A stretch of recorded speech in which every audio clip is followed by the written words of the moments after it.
Di sebelah saya sini ada seorang mantan pemain pro dan juga seorang asisten pelatih miliknya Bali United Basketball, tim kebanggaan Pulau Bali. Ini berarti Kak Teguh belajarnya benar-benar otodidak. Otodidak.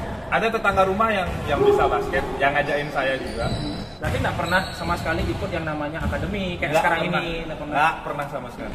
Hijrah ke UGM, Ya. ikut Liga Mahasiswa, Liga Mahasiswa sampai 3 tahun. 3 tahun. Cak Rizdianto Ruslan. Yes. Beliau yang mengajak saya untuk mencoba peruntungan ke Satria Muda. Karena dari 2008 itu saya di Satria Muda. Jadi klub pertamanya. Klub pertama saya. Dan juara. Nah, dan itu yang penting. Baru mau ngomong dan diduluin. Saya punya cincin juara. Prestasinya ada banyak sih. Ada 3 pointer, ya top 3 pointer. Lalu ada top block. Nah, karena kita sudah masuk ke ranahnya pemain pro, sudah masuk ke pro nih, Kak Teguh sudah masuk ke pro, sudah main di SM, kita pengen tahu prestasi lainnya pada saat di pro. Setelah dari SM jadi juara, masih rookie. Setelah itu nggak rookie lagi dong. Sophomore ya. Jadi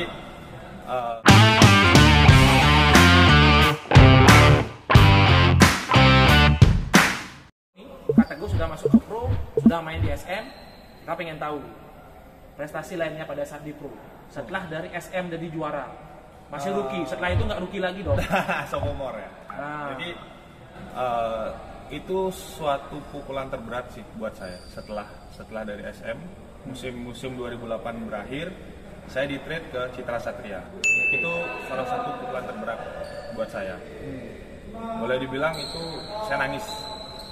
Ya karena ya bisa dikatakan Citra Satria kalau dulu tuh ya gimana ya? Ya karena gini, menurut saya ngomong nggak enak. Karena menurut saya di SM yang saya menyesal kenapa saya nggak kerja lebih keras dari yang saya lakuin untuk nunjukin ke pelatih bahwa saya ini masih pantas di Satria Muda. Nih, pesan lagi buat anak muda, Kalau terjadi sesuatu sama dirimu, misalnya kamu lagi ngedrop atau lagi down, kamu tuh harus introspeksi diri sebenarnya. Apa yang salah sama dirimu sendiri? Ya. Kalau kamu main basket merasa dirimu stagnan di situ aja, stuck nih, tidak berkembang. Ada yang salah. Ada yang salah sama dirimu, jangan malah nyalain orang lain, ya kan, bener kan? Nah, akhirnya Kak Teguh berpikir bahwasanya Kak Teguh menyesal, kenapa nggak berbuat lebih banyak. Jadi mungkin itu teguran dari Tuhan ya. Saya di trade ke CS dengan kondisi tim yang seperti itulah ya. Mungkin teman-teman seperjuangan saya di CS tahulah gimana kita 5 bulan hidup tanpa gaji, 5 bulan kita pontang-panting ke sana ikut turnamen kampung untuk bisa biar hidup. Tarkam. Siapa aja sih pemainnya waktu itu? Kakak Bung Epeng, apa kabar? Mas Ari Sabto. Oh iya. Saya kenal pertama dan dekat dengan saya bilang saudara saya Mas Ari Sabto yang sekarang jadi asisten pelatih di Satria Muda. Saya dekat sama dia dari waktu saya di CS.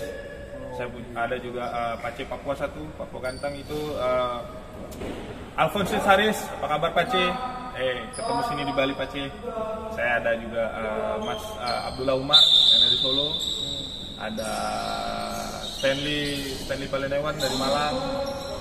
Ada Andi Bay, Evin, Ujang, banyak. Wali Wangko apa kabar? Ini saya dari tadi senyum-senyum ini saya nggak ada yang kenal dulu. Karena ya itulah netizen sekarang di Indonesia.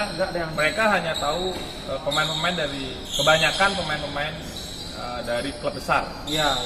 Klub menengah ke bawah mereka jarang tahu. Ya. Itu yang apa ya? Kadang kayak saya mikir kok di Indonesia begini ya gitu. Padahal sebenarnya di klub-klub di bawah itu banyak pemain yang punya skill bagus-bagus yang enak untuk ditonton, tapi kadang penonton tuh nggak mau nonton kita gitu loh. Banyak banget, saya sering banget dulu waktu main di CS tuh main tanpa penonton.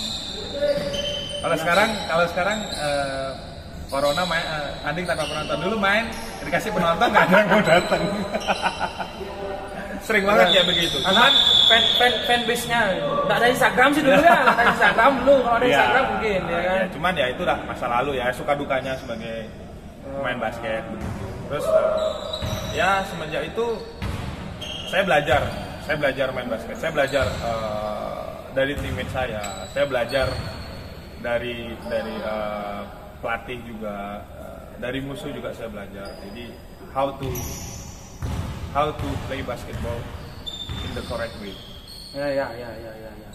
Bermain basket dengan benar, bermain basket dengan baik. Maksudnya main basket dengan cara baik itu bukan tekniknya yang baik, bukan, ya, tapi semuanya dari kita habit, ya, dari kita pola hidup dan lain sebagainya. Jadi istilahnya life like a flow ya. Dari situ. Jadi di situ juga mungkin yang bikin blessing in disguise juga ya. Jadi orang mungkin bilang, saya nyesel di CS begini-begini, cuman di sana orang tahu saya. Jadi di sana saya dapat minutes play, di sana saya bisa mengembangkan bakat saya di basket. Jadi ya dari CS terutama di tahun kedua saya di Citra Satria ya. Saya kan 2 tahun di sana. Tahun pertama masih belum terlalu banyak mendapat minutes play juga. Nah, tapi di tahun kedua itu yang tahun benar-benar strugglingnya Citra Satria, tapi kita tetap berusaha main dari berapa laga ya kemarin, 27 laga cuman menang 1 game aja. Dari 27 kali main hanya menang 1 game. Nah itu di situ tuh bakat saya terasa. Jadi mental bertanding itu terasa. Jadi dengan squad dan saudara-saudara di sana, saya yang ada di situ, kita ketemu tim-tim besar tapi kita nggak pernah gentar. Mau kita dihajar berapa poin pun kita tetap main. Bagaimana kita harus main? Kita pernah jadi rekor tim dengan perolehan poin terendah di NBL tahun 2010. Kalau nggak salah waktu itu lawan CLS Surabaya. CLS itu hampir satu digit poin di 100, kita baru 40 kalau nggak salah. Jauh banget. Udah double digit lebih. Ya. Itu salah satu pengalaman yang mungkin bisa buat mental saya jadi lebih kuat. Jadi apapun kondisinya, bagaimanapun itu ya kita tetap harus berjuang semaksimal mungkin. Mau kita kalah jauh, mau kita menang jauh, sebelum peluit itu berakhir kita tetap harus berjuang. Berarti sebenarnya gini ya, di saat itu kan kita bilang terpuruk ya. Terpuruk itu benar-benar terpuruk banget, tapi di sana kita benar-benar belajar survive. Habis itu di sana itu kayak gimana ya, kayak kata gue tuh pasti ngerasanya di sana di sini saatnya saya belajar ya, di tempat kan digojlok abis-abisan kan dengan situasi itu dulu. Nih sama juga nih buat kalian yang fans Bali United tuh baru kalah berapa ya? 11 ya? Berapa kali beruntun itu kan? 11. Ya berapa itu baru 8 baru 9 udah pada kebakaran proses. Udah kebakaran jenggot. Ya. Ini loh cuma menang sekali. Menang sekali loh. Masih bangga loh. Pemain Bali United itu harusnya kita banggain dulu, ya, gitu loh. Jangan cuma pas menang aja didukung.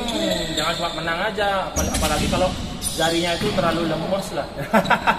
Mau ngetik yang bad comment itu cepet aja gilirannya menang dibilangnya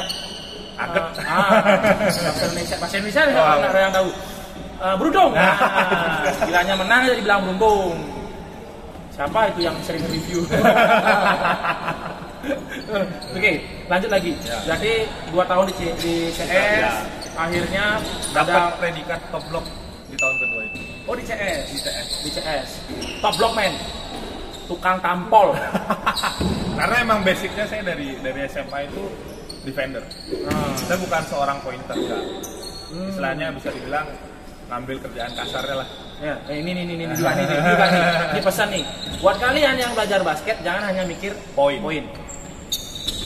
Filosofi basket mengatakan bahwa defense win a championship. Nah, itu.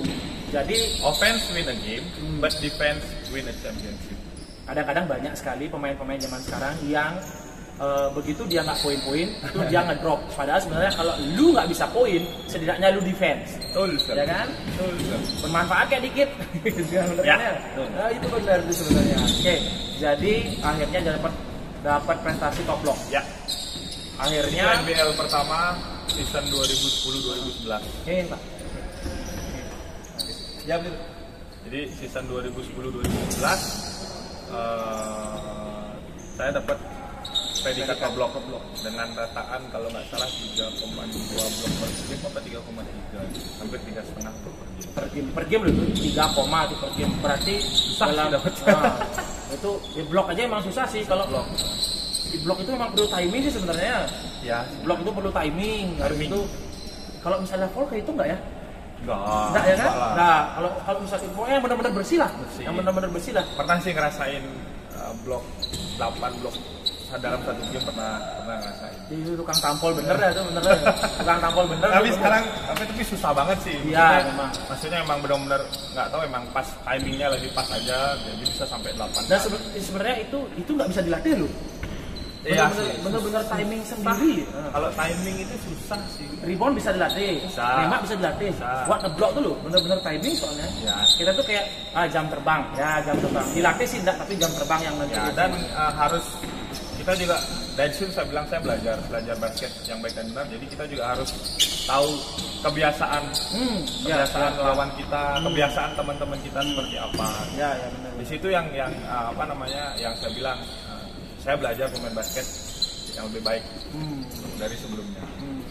Oke, akhirnya setelah Dari sana ini di kalau di SM dulu di trade, terus dari CS itu saya pindah ke Hang Tuah. itu memang pindah gitu aja. Trade. Apa karena collab? Trade, emang kontrak saya habis. Oh, kontraknya emang saya habis. habis. Trade plus gitu lah. Jadi saya trade tapi saya dapat uang karena nilai-nilai orang yang diajak trade sama saya kurang, peringkatnya di bawah saya. Oke. Jadi dari pihak Hang Tuahnya memberikan uang juga ke mana ke Citra Satria. Ya sama aja kayak transfer pemain sepak bola ya. Cuman karena memang peringkatnya kebetulan dia peringkatnya di bawah. Salary-nya dia sih. Jadi ya begitu. Jadi tim ketiganya Kak Teguh adalah Hang Tuah. Hang Tuah. Ya, Dulu Hang Tuah. namanya bukan Amarta Hang Tuah ya. Bukan, dulu namanya Indonesia Muda Hang Tuah Sumatera Selatan. Ya. Betul. Ayo. Ya itu yang latih saya itu dulu pertama di sana coach Nathaniel Kensen atau Nat Kensen. Sekarang mungkin kamu nggak kenal. Coach yang dibilang coach net itu kan? Ya, Nat Kensen. Itu yang latih saya. Dari mana ya itu ya? Filipina. Yang pernah di SM toh? Dulu yang bentuk SM dulu yang bentuk yang zaman dulu. Amin. Ya, yang bentuk Amin. Mau tahu. Ya, yang itu. Itu juga tahunya dari majalah main basket. Ya, beliau sekarang udah pensiun latih, sekarang kalau nggak salah di Amerika. Zaman itu terkenal loh, coach net Ya. waktu itu. Bener yang membuat Aspak bingung pokoknya lah. Ya kan? Saya dibilang saya ganti pelatih lumayan banyak. Jadi banyak ilmu dari pelatih itu yang saya serap yang saya coba terapin di sini. Gitu. Oh gitu. Oke. Lumayan banyak sih pelatih yang 1, 2, dia 4, ada 7, 8 orang lah kalau nggak salah. 7-8 orang semuanya ngasih ilmu. Ya mungkin ada ya saya nggak bilang pelatih itu jelek itu enggak, cuman ada baik ada buruknya. Jadi yang baiknya ya kita ambil, yang buruknya ya udah dilupain aja, nggak usah terlalu diingat-ingat. Oke, dari sekian banyak pelatih yang sudah Kak Teguh rasain kan. Kira-kira siapa sih pelatih yang paling membekas, habis itu memang benar-benar jadi inspirasi buat Kak Teguh? Karena kan kita tahu Kak Teguh sekarang kan udah jadi asisten pelatih. Ya mudah-mudahan kedepannya bisa jadi pelatih utama. Ya. Kira-kira siapa yang inspirasi? Inspirasi ya Coach Ito sih. Dengan filosofi dia ngelatih seperti apa. Santai sekali ya. Sebenarnya nggak santai sih kalau dilatih. Kalau misalnya gesturnya. Ya, karena udah pengalaman. Gak panikan. Ya, karena udah pengalaman. Tapi gilirannya marah, mau gelut aja. Kayak pernah lo nonton video sama Aspak ya? Sama ya bang. Malang kalau nggak salah ya. Ya benar-benar. Gara-gara ya itulah pokoknya. Dari semua pelatih itu ya salah satu idola yang buat saya Coach Ito. Bukan idolanya Kak Teguh aja, kayaknya semua orang juga idolanya juga. Waktu main bagus, jadi pelatih juga bagus. Ya. Itu sih yang berkesan. Yang nggak berkesan ada juga, cuman nggak usah disebut. Ya, bisa. Ya jadi konsumsi pribadi. Jangan nanti apalagi pelatihnya masih jadi pelatih ntar salary-nya. Oke, jadi akhirnya di Hang Tuah berapa lama? 3 tahun. Saya 3 tahun di Hang Tuah, 3 tahun di Hang Tuah, tiga kali juga ganti pelatih. Ini udah kayak ini ya belajar berhitung ya. SM 1, derajatnya 2, CS 2. 2 tahun tapi 1 pelatih. Maksudnya enggak ininya, Oh, durasi. ya. 1, 2, 3. Ya. Terus di Hang Tuah prestasinya? Hang Tuah pertama kali lolos playoff. Hang Tuah lolos playoff. Jadi di 3 musim itu kita lolos playoff terus. Cuman memang surveilnya lawan waktu itu yang membekas terakhir itu lawan Aspak sih ya kalau nggak salah di 2014. Cuman kita buat miss terakhir gitu di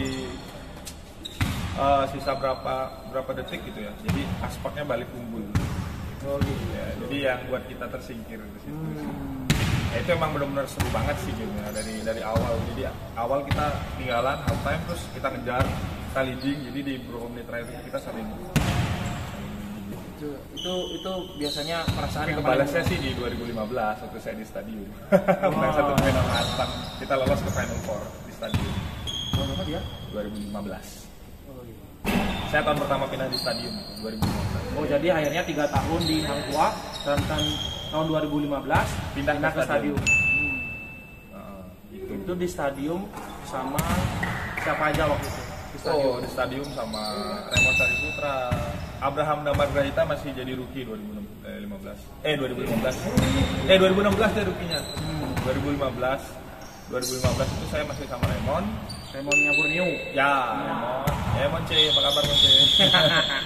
Sama Valentino Bungan ya. Saya. Tince, hai Tince. Sehat Tince. Ruslan Acim. Ya, Ruslan. Mas Anton Sujarwo, Mas Gareng. Dang kontes. Ya, Dang kontes. terus ada Dino Leonardo, Kodil, apa kabar?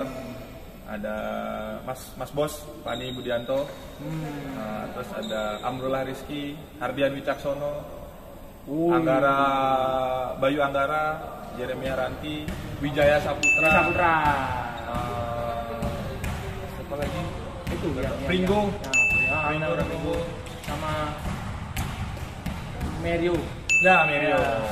Lupa lu. Sang kapten ya kan? Ya, sang kapten. Itu di 2015 kita ngalahin Aspak dan Garuda, terus kita jadi masuk Final Four. Tapi di semifinal kita kalah tipis dari Satria Muda. Sayang banget itu. Ya, sayang. Nah, sekarang dari keempat tim ya. Udah 4 tim. Betul. Ini stadium tim terakhir.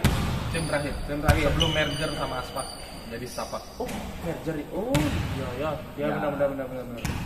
Berarti sebenarnya statusnya Kak Teguh itu Stapak.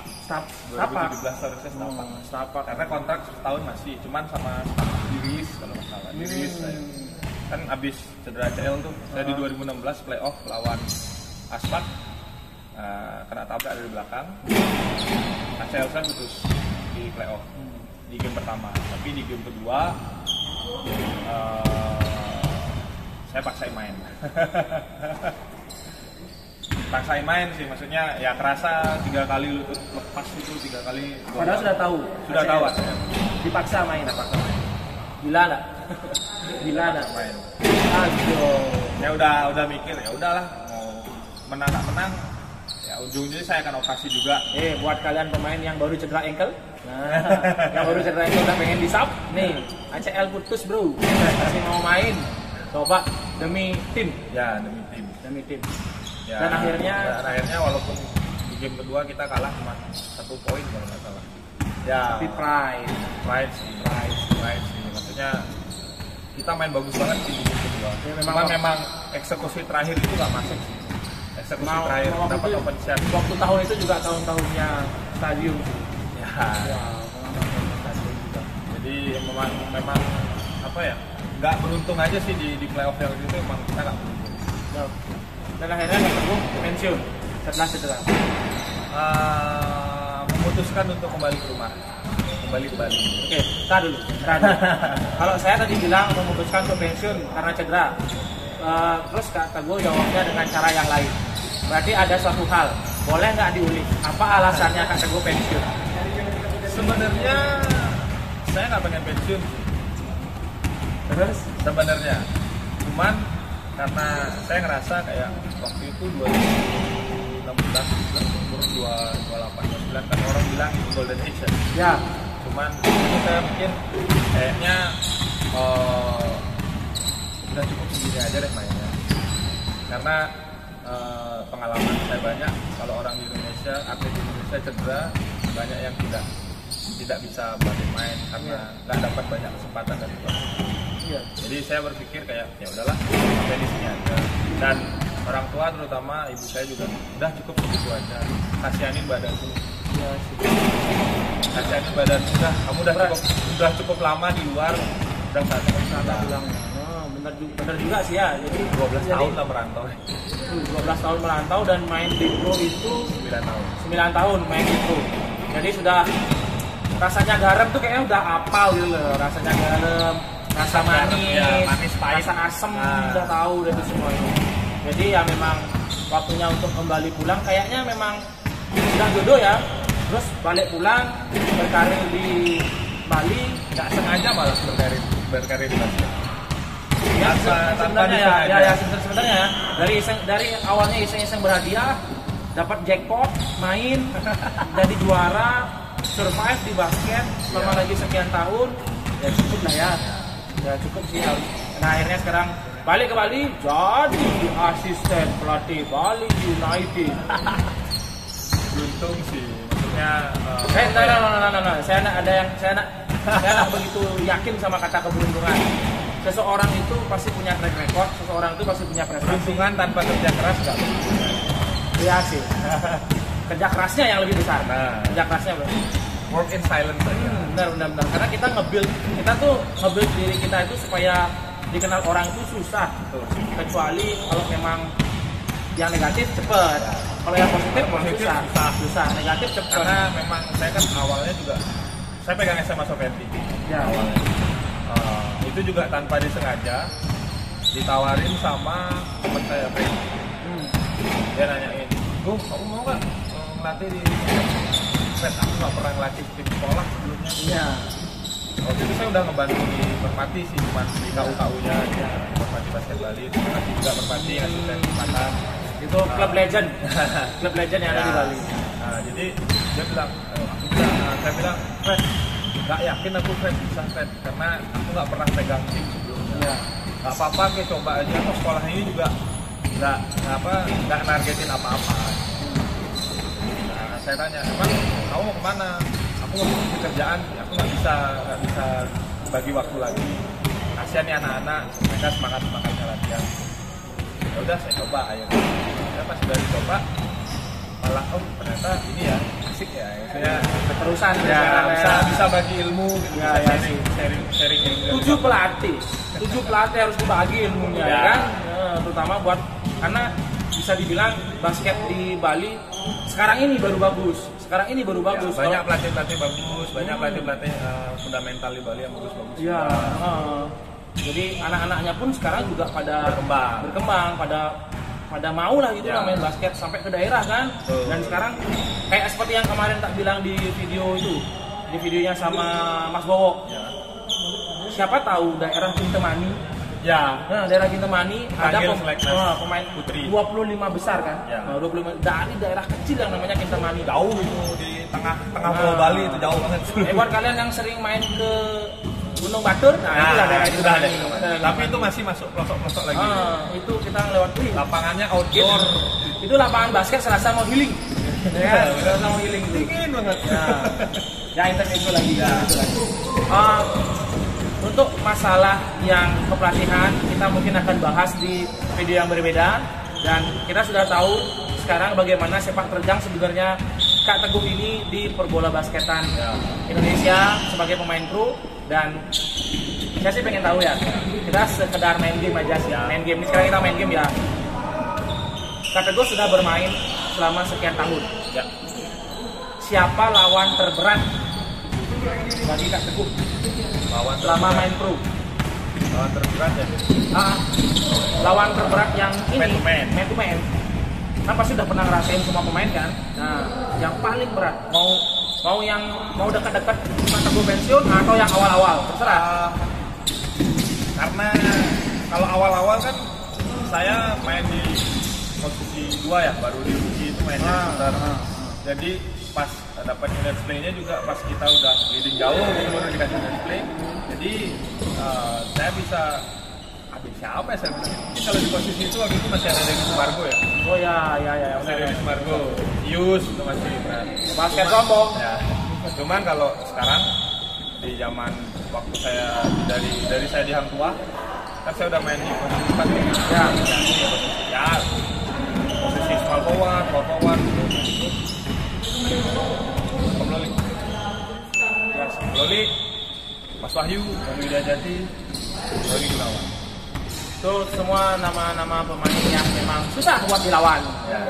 Karena emang skillnya komplit. Apalagi Om Loli yang umur 40 tahun jadi MVP.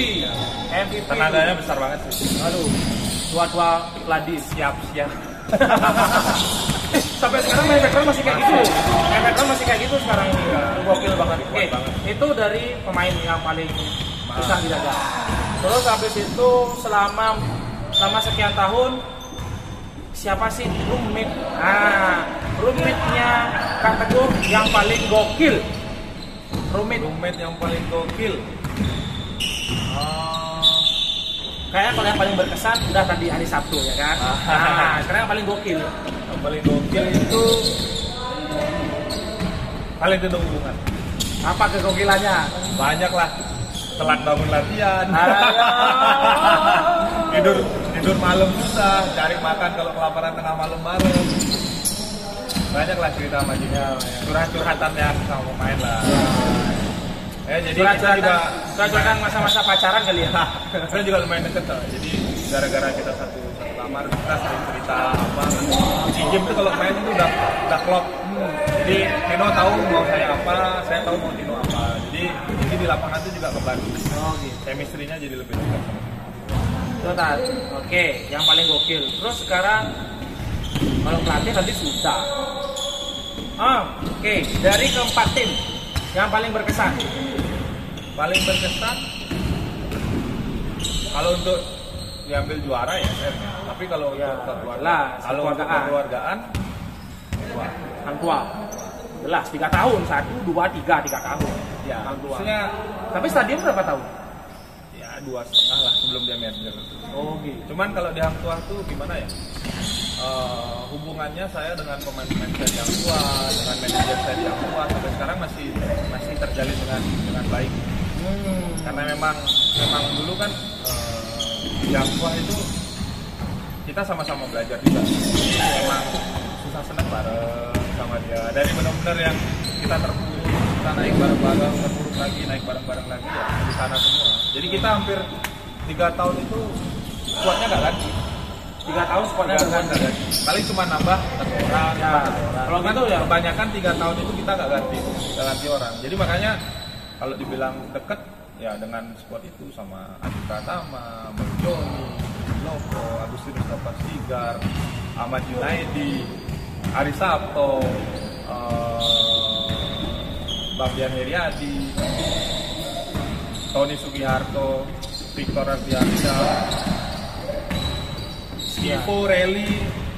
Jadi emang hampir nggak pernah ganti squad di situ. Jadi itu yang bikin benar-benar chemistry-nya dapat. Jelas. Jadi emang benar-benar berat banget sih waktu itu tinggalin Hang Tua harus di stadion. Oh gitu. Memang sih ya. Cuman ya memang saya pengen cari tantangan baru. Dapat sentuhan kekeluarganya emang di sana, jadi memang jelas lah yang paling berkesan tuh ya. Paling berkesan. Yang tidak mengenakkan. Ya, tiada lain tidak bukan. Tadi udah disebut ya, nggak usah diulang lagi. Tadi udah disebut, ulang lagi. Ulang videonya kalau mau. Ulang lagi, biar udah tuh ulang-ulang. Ini nonton dulu, jangan di skip, habis itu nanti ulang lagi. Ya, betul. Terus kalau misalnya Kak Teguh kan ini kan dulu pemain Prapon Bali. Ya. Terus kemarin setelah selesai PON dengan pemain Bali, dan saya tadi juga sempat bilang bahwa pemainnya Kak Teguh dulu itu Prapon itu memang the dream team sebenarnya. Ya. Orang-orang yang benar-benar juara sebenarnya yang ada di Bali itu dijadiin satu. Itu angkatan memang bagus. Kalau misalnya kita time travel, kita adukan apple to apple. Ya walaupun nggak bisa disamakan yang dulu sama yang Ya. sekarang, tapi kita anggap aja dia ketemu nih. Ya, misalnya Ketemu tim Prapon dengan tim Pon Bali. Menurut Kak Teguh, siapa yang bakalan menang? saya lah, Jelas lah. tim saya lah. Saya juga setuju. Saya juga setuju karena memang Tim saya lah. gimana ya Dak bilang ya. Gokil sih. Mungkin kalau anak-anak tahun 91 yang seumuran saya lah ya, kelahiran tahun 91 Ya. melihat mereka main tahun 2007 itu gila, bener-bener gila. Melihat mereka main aja udah gila, apalagi kalau udah melihat orang yang di luar Bali yang main itu gimana dah tuh. Itu belum Puma main ya? Ya. Ada satu pemain sebenarnya di Bali. Pemain Putra Mahardika, Puma, Ya. Darwa, kabar. Kapan-kapan kalau saya main ke Jemberana kita podcast ya. Pak Camat. Yo, bener. Dapat pendem. Orang yang benar-benar loyal sama basket Jemberana, Ya, betul. tidak bisa diragukan lagi. Sama Cinta dia mau basket, orang cinta basket. termasuk orang gila lah. Kalau orang di basket bilang kalau udah sampai loyal banget sama basket tuh udah orang gila namanya. Karena memang jarang banget sih ada orang yang Tuhan mungkin kasih jalan yang lain buat dia ya. Iya. 2007 Prapon cedera ACL, akhirnya dia karirnya terhenti di situ. Dia kehilangan orang tua juga di tahun yang sama karena tragedi kebakaran. Lalu Tuhan baik, Tuhan bantu dia di jalur yang lain. Sekarang sukses, karirnya sukses jadi Bapak Camat di mudah-mudahan jadi salah bapak satu di desa bapak itu. bupati nanti jadinya. Amin. Aku Paro. Siap pulang kampung. Oh iya, bener. Tadi udah lama diam di Jawa, pulang ke Bali. Sudah lama diam di Badung, harus pulang juga ke Jemberana. Kok jadi lokatnya tuh kayak gitu ya? Lokatnya jadi ngikutin jadinya. Ya. Aduh. Nah, jadi mungkin apa lagi ya kira-kira yang bisa kita bahas dari pemainnya? Apa ya? Ya kalau dibahas tentang pemain sih. Nah, ada. Nih mungkin terakhir ya. Terakhir. Buat Kak Teguh sudah ngerasain bagaimana jadi pemain pro. Terus zaman dulu susahnya jadi pemain pro. Kalau sekarang kan banyaknya akademi, Ya. ada rookie kombi, Ya, rookie jadi combine. itu juga jadi gampang lah ya. Ya. Jadi ada jalannya. Kalau dulu kan nggak ada jalannya dulu, Ya. susah. Kecuali itu kompetisi ada scouting baru bisa kan. Kalau sekarang tinggal daftar. Jadi golden boy. Nah, apa sih yang bisa Kak Teguh kasih pesan-pesan buat anak-anak muda di Bali supaya dia bisa terpacu lah sedikit biar main ke pro, karena Kak Teguh dulu di zaman dulu itu informasi minim banget, YouTube nggak ada, Harus ke warnet, beli ini, beli itu, wifi dulu mana bisa dipasang di ya rumah. nggak bisa. Itu pun juga kalau ke warnet itu karena pelajaran TIK. Ya kan, Betul. kalau nggak ada pelajaran TIK kita nggak ke warnet. Buat apa? Susah zaman dulu. Nyari informasi, latihan monoton, Betul. nggak seperti sekarang. Tapi bisa jadi pemain. Nah, anak-anak sekarang harusnya bisa lebih gampang kan, lebih gampang. Nah, cuma kita minta suatu motivasi lah dari Kak Teguh supaya anak-anak muda di Bali yang menggeluti bidang bola basket bisa sukses ke depannya. Satu kata sih, dua kata. Kerja keras. Nah, kerja keras. Udah itu aja. Jadi segala hal itu nggak akan bisa tercapai kalau kalian nggak kerja keras. Bullshit kalau orang bilang, oh bisa jadi ini, bisa jadi ini. Kalian kan nggak tahu kerja kerasnya mereka di belakang seperti apa. Iya, benar. Orang bisa sukses kalau nggak ada kerja keras, bullshit juga. Iya, benar. Orang keturunan kaya, kalau dia nggak kerja keras, kayaknya bisa habis. Iya, benar. Ya kan? Jadi ya, kata kerja keras. Kerja keras, jangan cepat puas, jangan manja, jangan banyak keluh. Jadi apapun yang kalian sudah lakuin, kalian harus siap dengan konsekuensinya. Karena tidak ada ruginya sih sebenarnya. Ya, apa yang kamu lakukan itu nggak ada. Apalagi kalau udah nanti masuk ke dunia uang, istilahnya hobi berbayar. Ya udah, hobi berbayar, lakuin aja. Hobi yang jadi pekerjaan. Nah. Udah. Kapan lagi jalan-jalan dibayarin, main basket dibayar, bayarin. kapan lagi. Jadi selagi kalian muda, selagi ada kesempatan, pergunakan kesempatan itu sebaik-baiknya. Jangan sampai kesempatan itu tuh hilang sia-sia. Saya sudah pernah mengalami kesempatan yang hilang sia-sia, jadi jangan sampai kejadian itu terjadi ke adik-adik saya nanti. Nah, betul. Ketimbang kamu diam di rumah aja, jadi bucin. Nah, kan? Ketimbang di rumah jadi bucin, Ya. nyari-nyari cewek, jadi main basket. Cewek yang datang, bukan kamu yang jadi cewek. Nah, Ya kan? betul. Oke, cukup sekian dulu kali ini bicaraan kita yang sudah panjang ini sama Kak Teguh. Mungkin kita bisa buat part yang kedua, Kak Teguh ya. Bisa. Kita belum mengulik masalah Kak Teguh menjadi seorang asisten pelatih. Jadi pelatih dan jadi pelatih dulu di sekolah dan akhirnya menjadi asisten pelatihnya Bali United. Itu suatu prestasi sebenarnya yang membanggakan dan kita mungkin bisa bahas di lain kesempatan. Cukup di sini dan terima kasih buat kalian yang sudah menonton dan jangan lupa ya tekan tombol like, komen, share dan juga subscribe. Jadi sekian dulu, sampai jumpa di video berikutnya. Bye bye.